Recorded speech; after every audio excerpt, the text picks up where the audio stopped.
સ્વામિનારાયણ હરે તારીખ આજે 24 જાન્યુઆરી 2026 રોજના અનુક્રમમાં આપણે આ રામાનુજાચાર્યકૃત વ્યાસસૂત્રનું શ્રીભાષ્ય જે છે તે જોઈ રહ્યા છે. ગઈકાલે આપણે જોયું કે ભાઈ જગત જે છે તે એમ કહી કે કેવું છે તો ત્વદાત્મક છે, એટલે દેવ મનુષ્યાદિક એટલે આત્મક જોવું એ ભ્રમ છે એટલું જ નહીં આત્માઓ જ્ઞાન સ્વરૂપ છે, તેમને મનુષ્યાદિ પદાર્થના આકારે જોવા પણ ભ્રમ છે. આ વાત જ્ઞાન સ્વરૂપમ અખિલમ ઇત્યાદિ શ્લોકમાં કહે છે. બરાબર, એટલે એનો અર્થ એવો લેવો કે તું છે આત્મા જેનો એવું છે, એટલે ભગવાન જે છે તે આખા જગતના આત્મા છે. દેવ મનુષ્યાદિ આત્મા જેનું, એટલે દેવ મનુષ્યાદિ માત્ર શરીરો છે તેને આત્માને આત્મસ્થાને બેસાડવા એ ભ્રમ છે, એટલે શરીરને આત્મા માનવો એ ભ્રમ છે. બાકી વસ્તુતઃ ભગવાન જે છે તે તો એ દેવ મનુષ્યાદિ જે કોઈ પણ જીવાત્માઓ છે તે બધા જીવાત્માના એ પરમાત્મા આત્મા છે. અને જ્યાં સુધી પેલા જીવને પોતાનામાં રહેલી દેહ બુદ્ધિ જતી નથી, દેહાત્મા બુદ્ધિ જતી નથી, ત્યાં સુધી એ પોતે અજ્ઞાનમાં કે બ્રહ્મમાં જીવી રહેલો છે એવું કહેવાય. કેમ?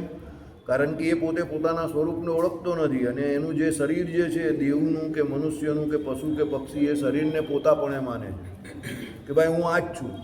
બરાબર, એ અજ્ઞાન જે છે તે એનું ભ્રમ છે. બાકી વસ્તુતઃ એ ભ્રમ એ નથી કે ભાઈ યોનિઓ જુદી જુદી છે, આત્માઓ જુદા જુદા છે, એ બધું કંઈ મિથ્યા કે ભ્રમ નથી. કારણ કે જેટલા જીવ છે એ બધા અસંખ્ય જીવો જે છે તે બધા જુદા જુદા છે, બધાના અનાદિ કર્મો જે છે તે જુદા જુદા છે, પણ એની અંદર રહેલા પરમાત્મા જે છે એ સર્વસામાન્ય છે. એ બધા ભગવાન એ બધા જીવાત્માઓની અંદર એક સરખાપણે રહેલા છે. અને એક આત્માઓ પણ કેવા છે? જ્ઞાન સ્વરૂપ છે. તેમને મનુષ્યને આકારે પદાર્થે જોવા એ ભ્રમ છે. એટલે ભાઈ એ આત્માને આત્માની રૂપે જુઓ એ જ્ઞાન છે, પણ એને તમે મનુષ્યની રૂપે જે જુઓ તે બધું શું છે? અજ્ઞાન છે. બરાબર, પછી શું કહ્યું? એટલે જ્ઞાન સ્વરૂપમ અખિલમ, એટલે ઇત્યાદિ શ્લોકમાં કહે છે. એટલે પરમાત્મા જગતના અંતર્યામી આત્મા છે, તેને ન જોતા જગતને જોવું એ એક ભ્રમ છે. ભગવાન જે છે તે દરેક જીવની અંદર રહ્યા છે. સિયારામમય સબ જગ જાની. જ્યારે કોઈ પણ જીવ હોય એ ભક્તિની ઉત્કૃષ્ટ અવસ્થામાં આવી જાય ત્યારે શાસ્ત્રોમાં જે લખેલું છે કે ભાઈ જીવ વિશે પરમાત્મા રહેલા છે, તે પેલા જીવને દેખાવા માંડે. યાદ રાખજો, ભક્તિની ઉત્કૃષ્ટ અવસ્થા કઈ છે? તો દરેક જીવને વિશે જે ભગવાન રહ્યા છે તે તમને દેખાય. આ જે જળ એવા પદાર્થો જે છે, ભલે એ જળ છે, એ હાલતા ચાલતા નથી, તમને એમાં જરા પણ જ્ઞાન કે ચેતનત્વ દેખાતું નથી, પણ એની અંદર પણ તમને ભગવાન દેખાય. હવે તમે વિચાર કરો, કોઈ એવો બહુ બુદ્ધિશાળી હોય તો એવો સવાલ કરે કે ભાઈ એ જળ એવો થાંભલો જે છે એની અંદર ભગવાન દેખાય, તો ભગવાન તો પરમ ચૈતન્ય સ્વરૂપ છે, તો પછી એ જે થાંભલો જે છે તે ચૈતન્ય કેમ નહીં રહેતો અને એની જડતા કેમ નહીં છોડતો? કે એ અજ્ઞાન સ્વરૂપ કેમ છે? સમજો, એને કેમ એનું પોતાનું હું પણ નથી? અંદર ભગવાન આટલા મોટા હું રહેલા છે તો કેમ નથી? તો જગતની સ્થિતિ રાખવા માટે પરમાત્માએ એ પ્રમાણે પહેલેથી જે જગતની રચના એવી કરેલી છે કે એની જળ એવી પરમાત્માની જે પ્રકૃતિ જે છે, એને ચેતન એવી જે પ્રકૃતિ જે છે તે ચલાવે છે. એટલે આપણું 24 તત્વનું શરીર જે છે એને જળ ચિદાત્મક કહ્યું, એને ચેતન એવો આપણો આત્મા ચલાવે છે. પણ જે વસ્તુ જળ છે એને જળ જ રાખવી છે ભગવાને, અને એની ઓળખાણ જળ તરીકે જ રહી, તો એ ભગવાનના સંકલ્પે કરીને એ જળ છે. પણ જો ભગવાન સંકલ્પ કરે તો એ જળને ચેતન જેવું કરી દે.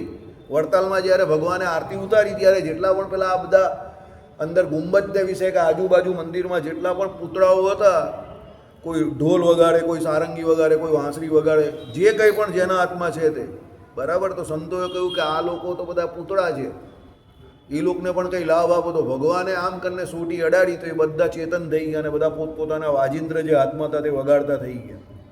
એટલે જળ એવા પદાર્થને ચેતન જેવું કરી દેવું અને ચેતન જેવાને જળ જેવું કરી દેવું એ ફક્ત ભગવાન કરી શકે છે.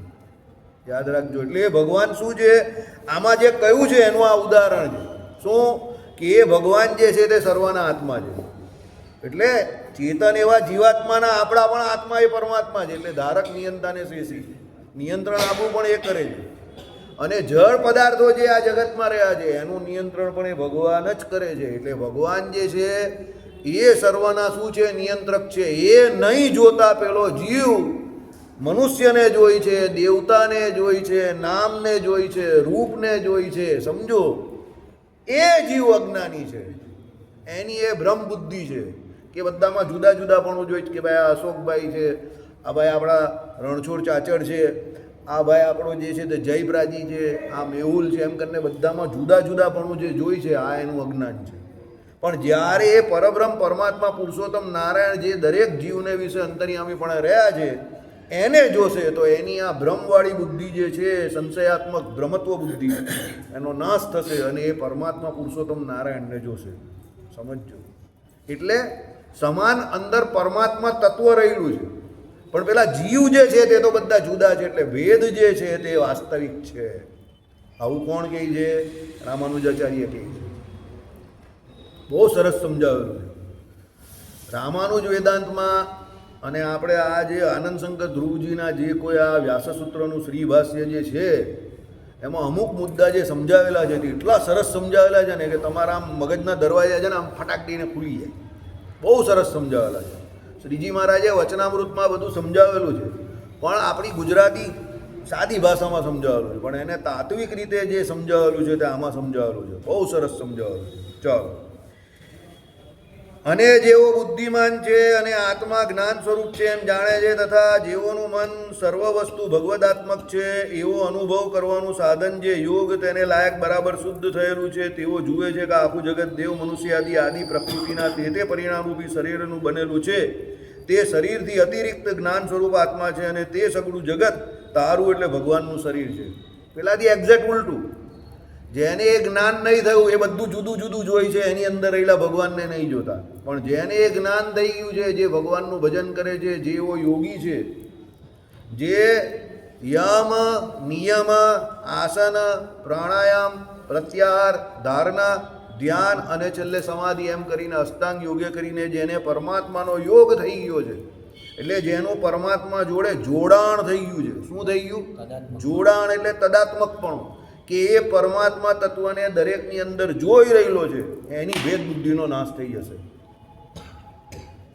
વારંવાર આ સભામાં તમને કહેવામાં આવે છે કે જો તમે સત્સંગમાં આવતા હો, જો તમે રોજ બરોજ ભગવાન અને ભગવાનના સંતોનો સંગ કરતા હો, સત્શાસ્ત્રોનો સંગ કરતા હો, અને તમારામાં ભેદ બુદ્ધિ જો રહી ગઈ હોય તો હજુ તમે સત્સંગ પચાવ્યો નથી. સત્સંગ પચેલો એનો જ કહેવાય કે જેની ભેદ બુદ્ધિ દિવસે દિવસે ઓછી થાય. મને જો સંપ્રદાયમાં કોઈ સૌથી વધારે દુઃખવાળી વાત લાગે તો આ સુરતી છે, આ કાઠિયાવાડી છે, આ ગામનો છે, પેલો આ ગામનો છે, આ ધંધો કરે છે, પેલો આ ધંધો, આવી રીતે લોકો ઓળખાણ રાખે. હવે તમારા જેવા કલરફુલ માણસ રાખે એ વાત અલગ છે. ગ્રહસ્થ તો વ્યવહારમાં હોય એટલે કદાચ કરવું પડે, પણ જેને કલર નથી, જેને એવો કલર ધારણ કરેલો છે કે જ્યાં બધા રંગોનો નાશ થઈ જાય છે, એવો કલર ધારણ કરેલો છે, એ લોકો પણ આ રીતે યાદ કરે છે. કયા ગામના, શું કરો છો? આ ગામમાં તો આ લોકો રહી છે, પટેલોનું ગામ છે, પ્રજાપતિઓનું ગામ છે, સુરતના છો. હવે એ બોલે એટલું તો ઠીક, પછી એની વાત કરવાની રીત આખી બદલાઈ જાય. સુરતનો છે એમ કહી તો પેલો સુરતી ભાષા બોલવા માંડે, પાછો એની એક્ટિંગ કરે. કેમ છો, કાઠી આવ્યા ને આમને તેમને, એની સુરતી ભાષામાં એની એક્ટિંગ કરે.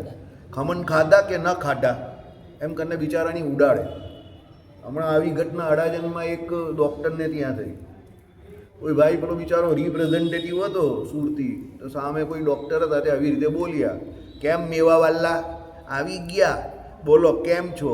પેલો કંઈ સાહેબ મસ્કરી નહીં કરો. તો પણ પેલો એવી રીતે જ બોલતો હતો. પેલાનો પિત્તો ગયો તો ઉચકીને કાટલો પકડીને ડૉક્ટરને ખુરશીમાંથી ખેંચીને બહાર કાઢી નાખ્યો.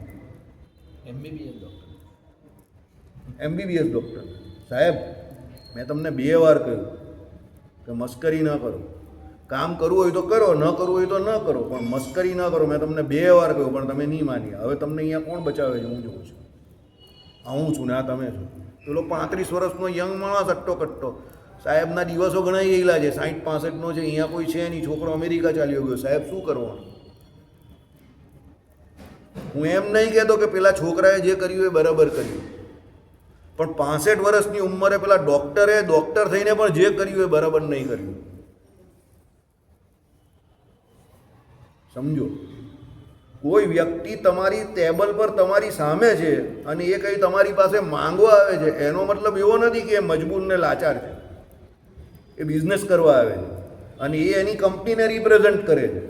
હવે તમારે એની કંપનીને કે એને સપોર્ટ કરવો કે ન કરવો એ અલગ બાબત છે, પણ તમે એની પર પર્સનલ કોઈ પણ ટીકા ટિપ્પણી કરો એ ખોટી વાત છે. એટલે આ ગામનો પેલો ગામનો કઈ સત્સંગ પચ્યો જ નહીં. તો આધ્યાત્મિક જગતમાં મીંડું કયા ગામના છો ને પછી એની ભાષામાં પાછા બોલે. બરાબર.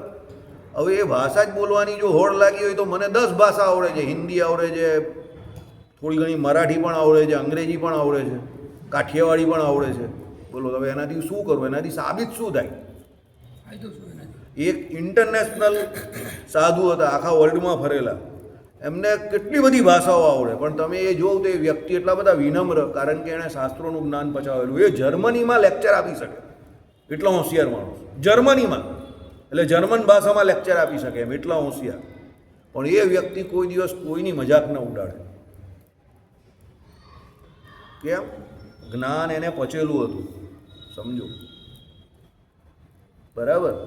એટલે આ દોષ છે. આને પ્રાકૃત બુદ્ધિ કહેવાય, કે તમે એ વ્યક્તિને એના શરીરથી ઓળખો છો કે કયા ગામનો છે, કયા દેશનો છે. ભાઈ આધ્યાત્મિક જગતમાં કોઈ વ્યક્તિ આવ્યો પછી એની જાત આત્મા છે અને પરમાત્મા એનો ધણી છે, જે આપણા બધાના ઈષ્ટદેવ છે, તે એક જ છે. તમે મંદિરે બેઠા હો ને તમારે પેલું રસીદમાં લખવાનું હોય ત્યાં સુધી વાત બરાબર છે કે લખી દેવું, કારણ કે એ વ્યવહારિક બાબત છે. પણ પછી તમે સત્સંગમાં જાઓ પછી પણ આ જ માથાકૂટ, ને પછી તમે હાઈટ તો ત્યારે છે સુરતના છો, ખમણ બમણ ખાઓ કે નહીં એમ કરીને એની મસ્કરી કરે. એટલે એ તો ખોટી વાત છે ને. બરાબર. હાવ ખોટી વાત છે. રાજકોટના છો, ગોઠિયા બોઠિયા ખાધા કે નહીં? મહેસાણાનો ચેમલા, મહેસાણાનો એટલે ચેમલો થઈ ગયો. બરાબર. એકદમ ખોટી વાત છે. પ્રાકૃત બુદ્ધિ છે. એટલે તમે તમારી હોશિયારીનો દુરુપયોગ કર્યો. હોશિયારી છે તો શાસ્ત્રોમાં પારંગત બનો. શાસ્ત્રોમાં પારંગત બનો, એમાં પણ પાછા પોતાના અને બીજાના કલ્યાણ માટે વિચારો. આ તો હોશિયારીનો દુરુપયોગ છે. અંગ્રેજીમાં બોલવું કે પછી ગુજરાતીમાં બોલવું કે હિન્દીમાં બોલવું પણ બીજાનું અપમાન કરવું એ તો હોશિયારીનો દુરુપયોગ છે. ટોટલી દુરુપયોગ છે. બરાબર.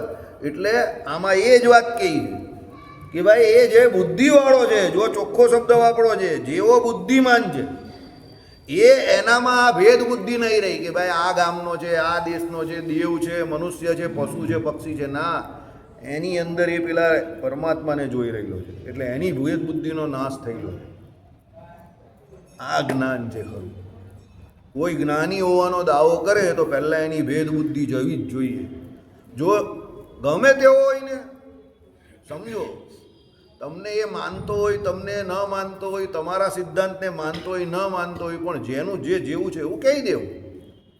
હમણાં જ એક ભગત મારી જોડે વાત કરતા હતા, બીજા એક ભગતની. તો મેં એને કહ્યું, મેં કહું એ આ જગ્યા પર ન જાય પણ આ જગ્યા પર જાય તો એ ભાઈ આમ કરીને દોરો ઊંચો કર્યો. એમ કે એવું તમે કેટલા કોન્ફિડન્સથી કહો છો? મેં કહું મને કોન્ફિડન્સ એ બાબતનો છે કે હું એ વ્યક્તિને એટલું ઓળખું છું કે આ જગ્યા પર જાય પણ આ જગ્યા પર ન જાય. એક આટલો બધો કોન્ફિડન્સ તમને એના પ્રત્યે કહી દે છે. મેં કહું ભાઈ મને છે એટલે કહું છું.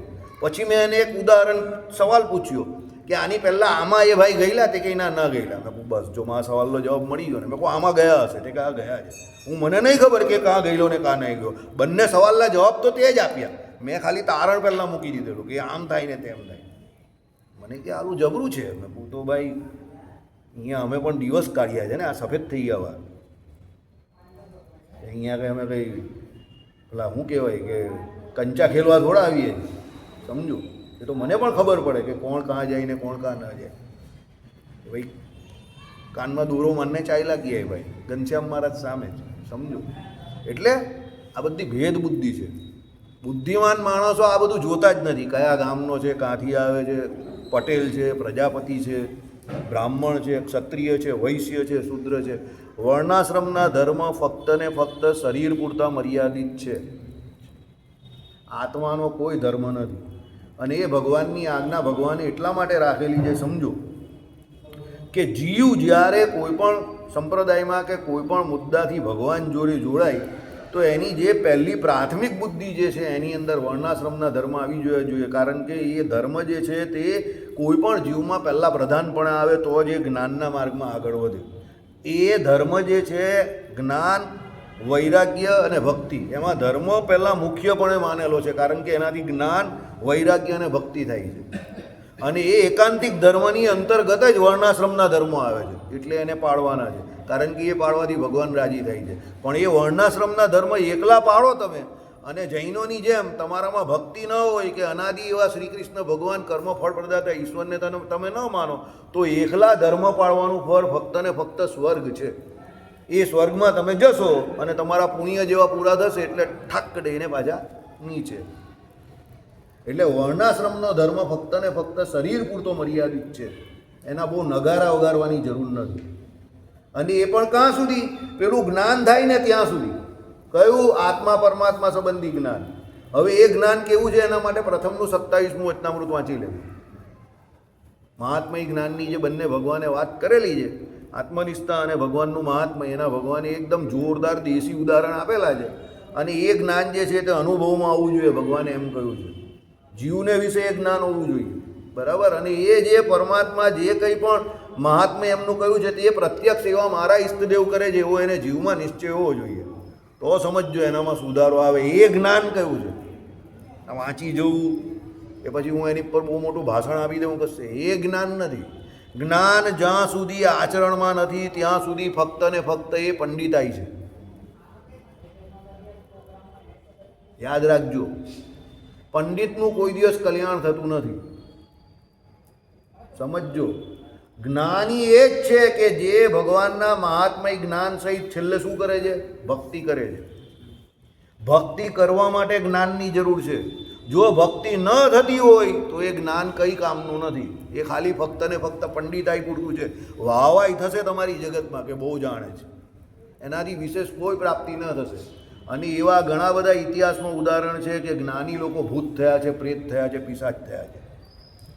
પણ ભક્ત એક પણ ભૂત પ્રેત પિશાચ થયો હોય મને એવો બતાવજો, કોઈ નહીં થયો હશે. કારણ કે એ ભગવાન જોડે જોડાયેલો જ નહીં, એટલે એ ભૂત પ્રેત પિશાચ નહીં થાય, સમજજો. પણ જે પોતે પોતાના જ્ઞાની હોવાના ગુમાનમાં ફરતા હોય એવા ઘણા લોકો ભૂત થયા છે, અત્યારે પણ થાય છે. કેમ? જ્ઞાન જોડે અહંકાર બહુ ખતરનાક રીતે જોડાયેલો છે, એ એને ઝૂકવા જ નહીં દે. અને એ ઝૂકવા ના દે ને એટલે ભગવાન કે હું તો ઝુકાડીને જ રહું. ભગવાનની સામે તો ઝૂકેલો જ ચાલે, સમજજો. અહીંયા હારેલો જીતે છે ને જીતેલો હારે છે, આખી ગણતરી ઉલટી જાણી, સમજી ગયા? એટલે જ્ઞાન કયું? જે આચરણમાં છે તે જ્ઞાન. બાકી બધું પંડિતાઈ. બોલવામાં બહુ શ્રેષ્ઠ વાક ચાતુર્યતા હોય કોઈની પાસે, હકીકત છે, હોય તો હોય, એમાં કાના છે, ના નહીં પાડતા આપણે. વાક ચાતુર્યતા હોય, શાસ્ત્રોના અર્થનું અર્થઘટન કરવામાં કોઈ પારંગત હોય, બધી વાત સાચી. પણ જ્યાં સુધી એના આચરણમાં એ ન આવે ત્યાં સુધી બધું ફેલ. બહુ મોટા મોટા કથાકારો, બહુ મોટા મોટા વક્તાઓ છે અત્યારે પણ, ડિલીટ થયેલા પણ બહુ મોટા શાસ્ત્રકારો છે. ડિલીટ એટલે ખબર તમને? સૌથી ઊંચામાં ઊંચી લિટરેચર, ડિગ્રી ઇન લિટરેચર, એમ બરાબર. એ સૌથી મોટી MA પછી જે PhD થાય ને એના પછીની ડિગ્રી છે ડીલીટ. હવે ડીલીટ પણ થયો હોય પણ જો ભક્તિ ન કરતો હોય તો એ ડીલીટની પણ કોઈ કિંમત નથી, બરાબર. એ ડિલીટ થઈ જાય, સમજી ગયા? પણ જો પેલો ભજન કરતો હોય તો સબરી ભીલ જેવો પણ હશે, કંઈની ખબર પડતી હશે પણ રામ રામ કરતો હશે. સબરી જે પૂછેલું મતંગને, તમે મને આ રામ રામ કેવું છો, મને રામના આશરે છોડીને જાઓ છો, મારે એ રામને શોધવાના કા? હું તો આ જંગલમાં રહેનારી અબૂદ છું, મને તો કંઈ ખબર નથી, તમે આ રામ રામ મને કેવું છો, તો મારે એને શોધવા કા? તમે તો ચાલ્યા બે છોડીને, તો હું કા શોધવાની એને? ત્યારે શું કહ્યું મતંગ ઋષિએ? ખબર જ તમને શું કહ્યું? ખબર જ તને? તારે ભગવાનને શોધવાના નથી, ભગવાન તને શોધતા આવશે. બોલ, God will find you, you will not. તારે નહીં શોધવાનું. અને હકીકત શું થઈ કે જે લોકો રામાયણમાં અયોધ્યા નંદન દશરથ નંદન રામને પરબ્રહ્મ માનતા હતા અને એની રાહ જોઈને બેઠેલા, એનું ભજન કરતા હતા, અને એવા થોડા ગર્વમાં હતા કે અમે ભગવાનને ઓળખી ગયા છે જે હવે આવવાના છે આ રસ્તેથી, એ બધાને ભગવાને પૂછ્યું સબરી કા રહી છે? તો પેલા બધા વિચારમાં હાલું કે અમે લોકો આની રાહ જોઈને બેસેલા છે, ભજન કરીએ છે આનું, એ અમને સબરીનો પતો પૂછે છે, પેલી ભીલડીનો. બધાને ભગવાને પૂછ્યું જાણી જોઈને, સબરી કા છે? અમુકને તો એવું પણ પૂછ્યું, સબરી માં કા રહી છે, માં કઈ? પેલા બધાને તો એવું કે આ કઈ ભ્રમ નહીં લાગતો. જો પેલા બધા જ્ઞાની હતા. કેમ? અહંકાર ગવાઈ ગયો અંદરથી કે અમે જ્ઞાની ને અમને હતો પતો એ રામ અમારે ત્યાં આવીને એનો પૂછે સબરીનો, ને અમને અમારું કંઈ પૂછતો નથી. અમે એનું આટલું ભજન કરીએ, અમે એને કહીએ કે એ ભગવાન છે, તો પણ એ અમને અમારો ભાવ નહીં પૂછતો ને અમને આવું કહી છે. બધા ભેગા થઈને એવું નક્કી કર્યું બધાએ કે આ સબરી ભીલને ત્યાં જાય છે, આ કંઈ મજા નહીં લાગતી. દ્રોહ થઈ ગયો સબરીનો ઇનડાયરેક્ટલી, સમજો. બધા અટકી ગયા ત્યાં ને ત્યાં, નાવા ગયા ત્યાં બધું રુધિર થઈ ગયું પેલા કુંડને વિશે. અને સબરીજી તો ભગવાનના ધામમાં ચાલ્યા ગયા. પછી એ લોકો વિચાર કરે કે આ લોહીના કુંડમાં કેમ અમે નાવા જઈએ છીએ? લોહી થઈ ગયું અંદર, બધું લોહી એ લોકોને લાગે. પછી બહાર આવીને ભગવાનને પ્રાર્થના કરી. ભગવાન કહે કે જાઓ એ સબરીને બોલાવો, એનો સ્પર્શ થશે ત્યારે જ આ કુંડ જેમાં તમે સ્નાન કરો છો એ પાછું નાવા લાયક થશે. તો એ લોકો શોધવા ગયા ત્યાં. સબરી તો ચાલ્યા ગયેલા વૈકુંઠ. પણ એમાં કોઈક સાધુ પાછો બુદ્ધિવાળો થઈ કે એ ભલે વૈકુંઠ ગયા, પણ આ જગ્યા પરથી ગયા નથી, એની ધૂળની રચકણ જે છે એ જઈને નાખો પેલા કુંડને વિશે. એ કુંડને વિશે સબરીની ધૂળ નાખી એના સ્પર્શવાળી, તો પેલું પાણી પાછું પહેલાં જેવું હતું તેવું થઈ ગયું. આટલું ભગવાનના ભક્તનું ભીલ હતી જાતની. પેલા બધા પરમ જ્ઞાની. એટલે જ્ઞાન ફક્ત બોલવા પૂરતું મર્યાદિત. હું શ્રી ભાષ્ય વાંચું એટલે હું બહુ હોશિયાર થઈ ગયો. કોઈ પૂછે કે તમારી સભામાં શું ચાલે, તો શ્રી ભાષ્ય ચાલે. તો વિચાર કરે શ્રી ભાષ્ય ચાલે ચાલો કરે એટલે બધા બહુ હોશિયાર થઈ ગયા આપણે. એમ ચાલે છે ને, આમાં જે કહ્યું એ કા છે આપણે? મને જ નથી તો તમારી કા વાત કરું? આ તો ખાલી ચાલે છે ને આપણે લોકો વટ મારીએ. નારાયણ મુનિદેવ સત્સંગ મંડળ સુરત એના સભ્ય છે, રોજ સત્સંગ કરીએ છીએ. વાહ, નારાયણ મુનિદેવ સત્સંગ મંડળવાળા બધા બહુ હોશિયાર, બધાને એવું. પણ આચરણની વાત આવે તો શૂન્ય વટ્ટે સન્નાટા. બરાબર? એટલે જ્યાં સુધી આમાં લખેલું એવી સ્થિતિ નહીં થાય ત્યાં સુધી જય સ્વામિનારાયણ ખાંબા અટકી જાઓ. આ બધી વાત ફક્ત કરવામાં સારી લાગે, પણ આમાં કહ્યું એ પ્રમાણે બુદ્ધિમાન કોણ? જેને બધામાં ભગવાન દેખાય તે. હવે નથી દેખાતા, ચાલો તમે કહો નહીં દેખાતા, તો માનો તો ખરા. હવે તમે કહો કે માનો છો, એ વાત સાબિત કઈ રીતે થાય કે આ માને જ ના નહીં માનતો? તો જે માને છે તે શું કરશે ખબર? અમે લોકો અત્યારે યુટ્યુબ ઉપર ભારતના બધા તીર્થોની યાત્રા જોઈએ છે, હિમાલયની. ત્યાં એક ઓમ દ્વિવેદી કરીને સાધુ છે, તે બધે વિચરે ને પછી આમ જ આમ ફરતા ફરતા ચાલતા ચાલતા જાય. અને ત્યાં આજુબાજુ જે કોઈ પેલી સાધુની કુટિયા હોય એમાં કહી કે હું સાધુ છું, એટલે ત્યાં રહીને એ લોકો પેલું ટિક્કર બનાવીને ખાઈને દાળ એવું કંઈ જે હોય તે આપે ને જમે. નાની જગ્યા હોય એમાં 7-8 જણા સૂઈ જાય સાધુઓ. ને પછી પેલા જેને ત્યાં એ ગયા હોય એને પેલા જેને ત્યાં જાય એટલે એ મહેમાન કહેવાય, એટલે એને દક્ષિણા પણ પેલા આપે પાછા.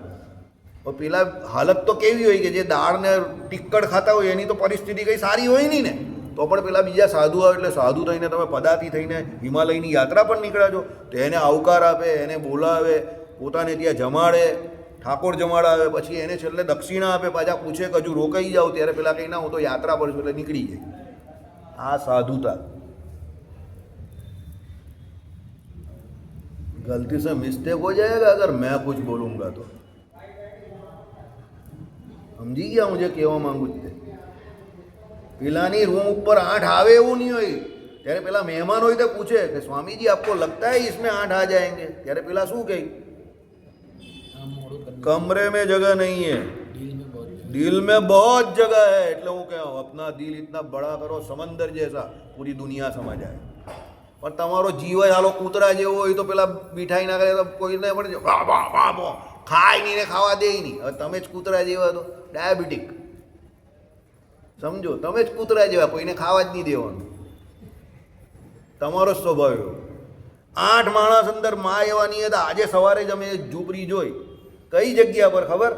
ભવિષ્ય બદ્રીની જગ્યા પર, જ્યાં ભવિષ્યમાં બદ્રીનારાયણનું મંદિર આવવાનું છે. તે એ મૂર્તિ અત્યારે પથ્થર તરીકે મૂકેલી, એનો આકાર હવે બદ્રીનારાયણ જેવો નીકળવા માંડેલો, ભવિષ્ય બદ્રી. હવે એ જગ્યા પર બાજુમાં એક રૂમમાં એક સાધુ 8 માણસને, તમે રૂમ જો તો તમને એમાં 8 માણસ આવે જ નહીં, પણ એને સુવડાવ્યો અને જમાયડા પણ. કેમ? આ જો ભવિષ્ય બદ્રી, આ જોઈ લઉં, દર્શન કરી લઉં. ભવિષ્યમાં નર અને નારાયણ પર્વત જ્યારે ભેગા થશે ત્યારે અત્યારે જે બદ્રીનારાયણનું મંદિર જે છે ને એ કાયમ માટે બંધ થઈ જશે. ત્યારે આ ભવિષ્ય બદ્રી જે છે ત્યાં કળિયુગના જીવ જઈને બદ્રીનારાયણના દર્શન કરશે. આ ખાલી એક શિલા હતી પહેલાં, ફ્લેટ, પણ હવે એની અંદર ધીરે ધીરે બદ્રીનારાયણ મંદિરનો એટલે બદ્રીનારાયણ ભગવાનનો આકાર બનતો જાય છે. એ સવારે જ અમે જોયું. એટલે જે સાધુ ત્યાં સેવા કરે છે ત્યારે જ્યારે એના ગુરુ એને સેવામાં રાખેલા તો એ હસતા હતા કે આ પથ્થરની સેવા કરવા મને રાખ્યા. એના ગુરુ કહે કે આ ભવિષ્ય બદ્રી છે, આમાં બદ્રીનારાયણનો દિવસે દિવસે આકાર પડશે. તો હવે 30 વર્ષ થઈ ગયા તો એ ત્યારે તો અત્યારે એને દેખાય છે કે ના, આમાં બદ્રીનારાયણનો આકાર પડે છે. સમજો હવે એને કેટલો વિશ્વાસ એના ગુરુના વચન પર. હવે આ કોઈ ભણેલો વ્યક્તિ નથી એટલો, પણ એને એના ગુરુના વચન પર વિશ્વાસ. કોના જેવો? પેલા મતંગ ઋષિના વચન ઉપર સબરીજીને વિશ્વાસ હતો તે. એટલે તમે બોલવામાં એક્સપર્ટ છો, હાલવા ચાલવામાં એક્સપર્ટ છો, કદાચ તમને 1 લાખ 2 લાખ 5 લાખ પેલા ફોલોઅર્સ છે તમારા યુટ્યુબ ઉપર કે કોઈ જગ્યા પર કે ઇન્સ્ટાગ્રામ પર તમારા 2-5 કરોડ ફોલોઅર્સ છે, એનાથી કંઈ તમે જ્ઞાની છો એવું સિદ્ધ થતું નથી. જ્ઞાનનો અર્થ જ આચરણ થાય. અને આચરણનો અર્થ શું થાય ખબર? પહેલું, રામચંદ્ર ભગવાન આચરણની સૌથી મોટી મૂર્તિ છે. આચરણનો પહેલો અર્થ જ જો કોઈ મને પૂછે, સરળતા, સૌશીલ્ય. તમે સરળ નથી એટલે સમજી લેવાનું કે તમને ભગવાન નથી મળવાના. સરળ શબ્દ બહુ સરળ છે, પણ સરળ બનવું સરળ નથી અત્યારની દુનિયામાં. કારણ કે બધાને એવો ભય છે કે મને કોઈ બનાવી ગયો તો, એટલે મારે સરળ તો બનવું જ નથી, ચાલાક બનવા જ બધા બેઠેલા છે. ભગવાન કહે તું ચાલાક, તો તું ચાલાક રહે, તું ચાલતો જ રહે, હું તો સરળ પાસે જ જઈશ. એટલે પેલા બધા જેટલા ઋષિ મુનિઓ વચ્ચે રામ ભગવાનજી એને સબરીજીનો જે એડ્રેસ પૂછતા હતા એ બધા ચાલાક હતા. અને સબરીજી બિચારા જરા પણ ચાલાક નહીં હતા, પણ ગુરુના વચન પર વિશ્વાસ રાખીને બેઠેલા. ભગવાન એમના સુધી પહોંચી ગયા, એ વૈકુંઠમાં ચાલ્યા ગયા, પેલા બધા ધૂળ ઘસતા રહી ગયા. હવે બીજો કે શ્રીમદ ભાગવત 10મ સ્કંદ. ગોપીઓ જે હતી એટલે પેલી બ્રાહ્મણીઓ એ અને પેલા બ્રાહ્મણ દેવતાઓ, તો પેલા બ્રાહ્મણ દેવતાઓ બધી પૂજા પાઠ ને વૈશ્વદેવના બધું કરતા હતા. હવે બલરામજી અને ઠાકોરજીને ભૂખ લાગી તો એમણે કહ્યું કે જાઓ, બ્રાહ્મણોને ત્યાં યજ્ઞ ચાલે છે. તો પેલા બિચારા ગોવાળો માંગવા ગયા તો પેલા બ્રાહ્મણો જે યજ્ઞ કરનાર ભગાઈ દીધા બધાને. પેલા બધા બિચારા ભાગી ગયા કે બલરામજીને કનૈયાને ના પાડી. તો ભગવાન કંઈ કોની પાસે ગયેલા? તે કે પેલા બ્રાહ્મણ દેવતા પાસે. ભગવાન કંઈ ગલત બટન દબાયા, નહીં દબાના હતા. તો પેલા કે તમે તો મોકલા. તે કે મેં શું કહ્યું, એના ઘરે જવાનું કહ્યું. પેલા બહાર યજ્ઞ યાગાદિક કરતા હતા એની પાસે નહીં, તો ઘરે કોણ હોય? તો ઘરની હોમ મિનિસ્ટર હોય એની પાસે જાઓ. પેલા લોકો કે એવું એમ કે શું ફરક પડશે આનાથી? જાઓ તો ખરા. ભગવાન કે, ભગવાન શું કહે, મેરી બાત મત કાઢો. એટલે પેલા બધા મિત્રો હતા તે પાછા ગયા બ્રાહ્મણીઓ પાસે. તે કંઈ કોણે મંગાવ્યું? તે કંઈ કૃષ્ણ. તો ભૂખ લાગી છે ને, ઓહો ખલાસ. એના પતિઓ માટે ને એના માટે જે યજ્ઞની સામગ્રીને બધું કરતી હતી બધું સાઈડ પર કોરાણે મૂકી દીધું. મિષ્ટાનો બનાવવામાંથી બધી બેસીને એને બધું ભગવાનને મિષ્ટાન મોકલી આવ્યું. પ્રત્યક્ષ ભગવાન પુરુષોત્તમ નારાયણને એ લોકોને દર્શન થઈ ગયા. સાંજ પડી ત્યારે પેલા લોકોને થયું કે આપણે બહુ મોટી ભૂલ કરી નાખી. આપણે એ લોકોના યજ્ઞમાં જે યજ્ઞ નારાયણ આવવા જોઈએ તે આવ્યા જ નહીં. પછી એ લોકોને ખબર પડી કે પ્રત્યક્ષ ભગવાનને તો આપણે માનતા નથી ને હવે આ યજ્ઞ નારાયણને બોલાવીએ છીએ. આચરણમાં ન મળે. બાકી હતા તો બહુ જ્ઞાની, પણ આચરણ ન હતું. ત્યારે પેલી બ્રાહ્મણીઓને કંઈ ખબર નહીં હતી એ બધી. પણ એને શું, ભાઈ કનૈયો છે ને એને ભૂખ લાગી જ ને, જમાડી દેવો જોઈએ. તો એમને પ્રત્યક્ષ ભગવાનના દર્શન થઈ ગયા. એટલે જ્ઞાની આ છે, સમજજો. આપણે કાયમ આ જ ભૂલ કરીએ છીએ. બહુ સારો વક્તા હોય, બહુ સારો દેખાતો હોય, મસ્ત એનો ઠાઠ હોય, એને આપણે શું સમજીએ? જ્ઞાની. અને જે બિચારો બહુ સાદો સિમ્પલ હોય, કંઈ બોલતો ના હોય, ભજન કરતો હોય, કીર્તન કરતો હોય, આરામથી જીવતો હોય, આપણે એને શું કહીએ? આ તો બહુ ઘઘો છે. એટલે આપણે ઘઘા કહેવામાં માંગતા નથી. આપણે બધાને સ્માર્ટ કહેવાનું બહુ ગમે છે. અમે સ્માર્ટ છે, અમે સ્માર્ટ બોય. એટલે આપણે સ્માર્ટ બનવાના ચક્કરમાં, ચાલાક બનવાના ચક્કરમાં દુનિયાભરનું બધું ખોટું કરતા થઈ ગયા અને સરળતા આપણામાંથી ચાલી ગઈ. એટલે ભગવાન આપણાથી દૂર. ભગવાન કહે તું ચાલાક જા ભાઈ. બરાબર. એ વાત અહીંયા શ્રી ભાષ્યમાં કરેલી છે. હવે સમજ્યા તમે કે ભાઈ આ શરીર જે છે તે કે ચાલાકીને નથી જોવાની, એની અંદર રહેલા ભગવાનને જે જોઈ છે તે જ્ઞાની છે. આ તમને જ્ઞાનીની રિયલ વ્યાખ્યા આમાં કઈ તે કઈ.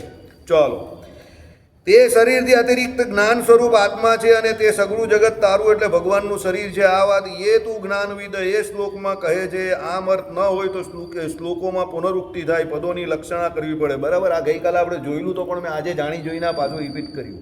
આખો ફકરો ગઈકાલે જોયું પણ મેં આજે કેમ એ રિપીટ કર્યો? આ જગ્યા પર નારાયણ મુનિદેવના સાનિધ્યમાં બેઠા છે અને આ મુદ્દો બહુ મસ્ત છે. આ લક્ષણ અને આ તો બધું જે છે તે તો બધી હવે વ્યાકરણની વાત છે અને એ તો અદ્વૈતીઓ કહે ને કે સીધો અર્થ ન થાય તો પછી લક્ષણાથી અર્થ કરવો પડે. દાખલા તરીકે આપણે કોઈ આકાશનું અંતર નહીં મપાય. આકાશનું અંતર અહીં તમે માપવા જાવ તો કામ આપી શકવાના? તો આપણે શું કહીએ? ઓહો, આકાશ બહુ દૂર. આમાં તારના ઝાડથી જોઉં તો પણ બહુ દૂર લાગે. હવે તારના ઝાડથી ને આકાશને કા લેવા દેવા? પણ આકાશ આપણે જાણીએ એટલે લક્ષણા કરીને પછી કહીએ આ પ્રમાણે એમ. તાનનું ઝાડ કેટલું ઊંચું ભાઈ નહીં ખબર, તો આકાશને છૂઈ લે એટલું ઊંચું. હવે આકાશને તાનનું ઝાડ કંઈ સ્પર્શ કરી શકે? આપણે પેલું તાનનું ઝાડ બહુ ઊંચું લાગે એટલે આપણે એવું કહીએ કે ભાઈ આકાશોને એમ કહીએ કે ગગનચુંબી છે. હવે ગગનચુંબીનો અર્થ શું થાય આમ ટેકનિકલી? કે આકાશને સ્પર્શ કરતું એવું, પણ એ આકાશનો થોડો સ્પર્શ કરે છે તારનું ઝાડ. પણ આપણે એવું કહીએ એને લક્ષણા કહેવાય. અદ્વૈતીઓ આ પ્રમાણે શું છે, મુખ્ય વાક્ય જેનો અર્થ એ લોકોને સેટ નહીં થાય. ભગવાનમાં અનંત કલ્યાણકારી ગુણ કયા હોય એટલે એ ગુણ એ લોકો માને નહીં. પછી એટલે એનો અર્થ શું કરે? લક્ષણાથી કરે. અરે પણ જેનો અર્થ સીધો થાય છે તેનો અર્થ લક્ષણાથી શું કામ કરે છે? જો આવશે આમાં શાંકર વેદાંતિની રીતે અર્થ કરતા સાસા દોષ આવે છે તે સર્વે એકઠા કરી આ વાક્યમાં દર્શાવ્યા છે. પુનરુક્તિ, લક્ષણા જુઓ, અર્થ વિરોધ, પ્રકરણ વિરોધ, શાસ્ત્ર તાત્પર્ય વિરોધ, આ બધા દોષ જે છે તે શાંકર વેદાંત પ્રમાણે અર્થ કરવાથી આવે છે. શાસ્ત્રનું તાત્પર્ય બદલાઈ જાય. પુનરુક્તિ એટલે એકને એક વાત 2 વાર રિપીટ થાય તે. લક્ષણા એટલે મુખ્ય અર્થ જે છે એને ગૌણ માનીને પછી લક્ષણ અર્થ કરવો. આજે મેં તમને કહ્યું ને હમણાં તે પ્રમાણે. પછી ઓકે, અર્થ વિરોધ, જેનો જેવો અર્થ છે એનાથી વિરુદ્ધ અર્થ કરવો. દાખલા તરીકે હું એમ કહું વિમલ બહુ જાડો છે, અર્થ વિરોધ છે ને. વિમલ જરા પણ જાડો નથી. પછી આ અશોકભાઈ પેલું અંદર પેલું પહેરીને નથી આવતા, અત્યારે એ પહેરેલું જ છે. તો હું કહું અશોકભાઈ 6 પેક બોડીવાળા છે. અરે ભાઈ અશોકભાઈ 6 પેક બોડીવાળા નથી, અંદર પેલું સ્વેટર પહેરે છે. એટલે આ અર્થ વિરોધ કહેવાય. બરાબર, એટલે શાસ્ત્રમાં જે શ્રુતિઓમાં ભેદ બતાવેલો છે તે ભેદ ભ્રમ મિથ્યા નથી કે ભ્રમ પેદા કરે એવો નથી. ભેદ તો છે જ બધામાં, જુદા જુદાપણું. પણ એની અંદર એ જુદા જુદાપણાની અંદર રહેલો જે એક આત્મા એટલે પરમાત્મા જે છે તે એક છે, સેમ છે. એમ સમજવાનું. 1 મિનિટ છે, હજુ 15 મિનિટ. એટલે ચાલો, એ શ્લોકમાં સર્વે આત્માઓનો જ્ઞાન એ જ એક આકાર છે અને તેથી તેઓ સર્વે સમાન છે અને તેથી દેવ મનુષ્ય આદિ પ્રકૃતિના તે પરિણામરૂપ જે શરીરો તેના સંબંધે કરી આત્માઓમાં ભેદ દેખાય છે તે ખોટા છે એમ કહેલું છે. પિંડની અનેકતાનો કે આત્માની અનેકતાનો નિષેધ કરવામાં આવતો નથી. પિંડ પણ અનેક છે અને આત્મા પણ અનેક છે. આપણા બધાના શરીર અલગ અલગ છે, કા કઈ સરખા દેખાય? બાપ દીકરા સરખા નહીં દેખાતા. તો એટલે પિંડ અલગ છે અને એની અંદર રહેલા આત્મા પણ અલગ છે. દેવ મનુષ્યાદી વિવિધ અને વિચિત્ર શરીરોમાં રહેલો સગળો આત્મા પદાર્થ સરખો છે એમ કહેવાનું તાત્પર્ય છે અને ભગવાને એમ કહ્યું છે. એટલે અંદર આત્મા પદાર્થ જે છે, દેવ મનુષ્ય બધા દેખાય, બધાના જે ઉપરના બીબા અલગ અલગ, પણ અંદર આત્માનું સ્વરૂપ જે છે તે આત્માનો દેખાવ કોઈનો અલગ અલગ નથી. આત્મા તો બધાનો એક સરખો જ છે. હાથીનો આત્મા પણ આટલી સાઈઝનો અણુ પરિમાણ અને કીડીનો આત્મા પણ અણુ પરિમાણ, અને એ પણ જ્ઞાનેક ગણ અને આ પણ જ્ઞાનેક જ્ઞાન. એમાં પણ તેજોમય દ્રવ્ય અને આમાં પણ તેજોમય દ્રવ્ય. એટલે એ પ્રમાણે આત્મા જે છે તે બધા જુદા જુદા ખરા, પણ બાકી જ્ઞાન સ્વરૂપ કે આત્માનું સ્વરૂપ તે બધામાં સરખું અને એની અંદર રહેલા પરમાત્મા બધામાં સરખા. આમ આમાં કહેવા માંગે છે. શ્રીપતિમ શ્રીધરમ વાસુદેવ મરે માધવમ કેશવમ કામદમ કારણમ શ્રી